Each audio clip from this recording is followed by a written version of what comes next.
नवरात्रि के व्रतों का पूरा फल पाना चाहते हो तो कन्या पूजन करना बहुत ही महत्वपूर्ण है, क्योंकि छोटी कन्याओं में माँ दुर्गा वास करती हैं। और अगर आप नवरात्रि के दौरान बस माँ की पूजा अर्चना तो कर रहे हैं, लेकिन कन्याओं को भोजन नहीं कराया, तो आपके नवरात्रि में किए गए पूजा अर्चना का कोई महत्व नहीं है। राधे राधे दोस्तों, जय श्री कृष्णा। नवरात्रि हम हिंदुओं के लिए 9 दिनों में माँ दुर्गा की सेवा का अवसर होता है। और इन 9 दिनों में सबसे महत्वपूर्ण दिन होते हैं आखिरी के 2 दिन, अष्टमी और नवमी। इन 2 दिनों में कन्या पूजन करना बहुत ही शुभ माना जाता है। इस बार अष्टमी 30 सितंबर को आने वाली है। कहीं कहीं लोग दोनों दिन भी कन्या पूजन करते हैं। यह नवरात्रि की पूजा का पूर्णाहुति माना जाता है। मान्यता है कि कन्या पूजन के बिना नवरात्रि का व्रत अधूरा रहता है। इसे कुमारी पूजन या कन्या भोज भी कहा जाता है। इसका महत्व केवल धार्मिक ही नहीं, बल्कि सामाजिक और आध्यात्मिक भी है। धार्मिक महत्व शास्त्रों में कहा गया है कि 2 से 10 वर्ष तक की कन्याएं माँ दुर्गा के विभिन्न रूपों का स्वरूप मानी जाती हैं। जैसे 2 वर्ष की कन्या कुमारी, 3 वर्ष की कन्या त्रिमूर्ति, 4 वर्ष की कन्या कुमारिका, 5 वर्ष की कन्या कृतिका, 6 वर्ष की कन्या षष्ठी, 7 वर्ष की कन्या कालिका, 8 वर्ष की कन्या चंडिका, 9 वर्ष की कन्या शुभ्र, 10 वर्ष की कन्या सुभद्रा। ये माँ दुर्गा के रूप हैं। इसलिए ध्यान रखिए, छोटी छोटी कन्याओं को ही आमंत्रित करें, क्योंकि इससे बड़ी कन्याएं मासिक धर्म में आने लगती हैं। जानते हैं कन्या पूजन क्यों जरूरी है? इससे पहले अगर आप हमारे चैनल पर नए हैं तो वीडियो को लाइक करें और चैनल को सब्सक्राइब जरूर कर दें। भारत एक धार्मिक और सांस्कृतिक परंपराओं से भरा देश है। यहाँ देवी देवताओं की पूजा अर्चना विशेष भाव से की जाती है। मार्कंडेय पुराण में कहा गया है कि कन्या पूजन से सभी देवताओं की पूजा स्वतः हो जाती है। जब महिषासुर का वध करने के लिए माँ दुर्गा ने अवतार लिया, तो सभी देवताओं ने उन्हें शक्ति प्रदान की।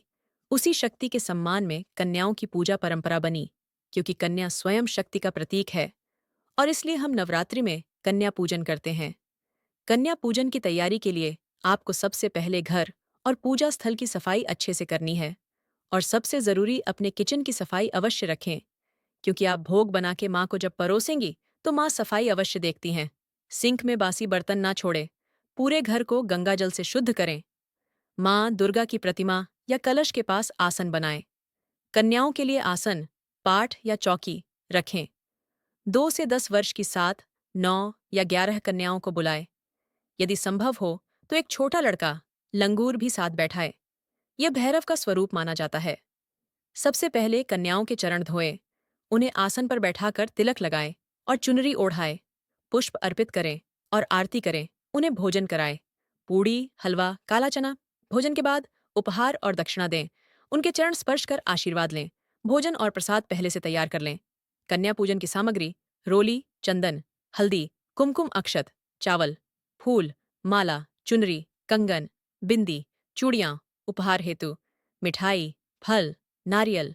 तौरते भोजन में पूड़ी, काला चना, हलवा ये जरूर बनाएं। कन्याओं को खाली हाथ बिल्कुल न भेजें। उन्हें जो आपसे बन पा रही है वो दक्षिणा जरूर दे। कन्या पूजन में कुछ सावधानियां भी रखनी चाहिए, जैसे कन्याओं को प्यार और सम्मान से बुलाएं। मन में किसी के लिए कोई मेल न रखे। भोजन सात्विक और स्वच्छ होना चाहिए। किसी भी कन्या को खाली हाथ न जाने दें। उन्हें भोजन कराने के बाद ही घर के सदस्य खाएं। भोजन प्रसाद रूप में सबको बांटा जाए। अगर आप सच्चे मन से कन्या पूजन करेंगे तो आपको कई सारे लाभ मिलेंगे, जैसे माँ दुर्गा की विशेष कृपा प्राप्त होगी, क्योंकि कन्याओं को खुश देख माँ खुद प्रसन्न हो जाती हैं।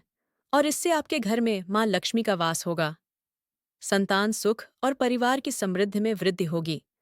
आपके पति का व्यापार अच्छे से चलेगा। मानसिक शांति और आध्यात्मिक शक्ति: कन्या पूजन करने से मन को शांति मिलती है, और आपने जो व्रत और पूजा करी उनका पूर्ण फल आपको मिलेगा। इसका धार्मिक रहस्य भी है। कन्या पूजन करने से घर की नकारात्मक शक्तियां दूर होती हैं। माँ दुर्गा का आशीर्वाद घर परिवार पर बना रहता है। संतानों की आयु लंबी होती है और जीवन में समृद्धि आती है। परिवार में सुख, शांति और सौभाग्य स्थायी होता है। यह अनुष्ठान केवल धार्मिक नहीं, बल्कि सामाजिक शिक्षा भी देता है। कन्याओं का सम्मान करना नवरात्रि का मुख्य संदेश है। समाज में बेटियों को देवी स्वरूप मानकर उनका आदर करना चाहिए। कन्या पूजन नारी शक्ति का सम्मान और नारी के महत्व की याद दिलाता है। कन्याओं को भोजन कराना और उनका आशीर्वाद लेना पॉजिटिव एनर्जी देता है। बच्चों की मासूमियत और निर्मलता से वातावरण शुद्ध होता है। सामूहिक भोज से सामाजिक समानता और भाईचारा बढ़ता है। कन्या पूजन केवल एक अनुष्ठान नहीं, बल्कि यह नारी के सम्मान का पर्व है।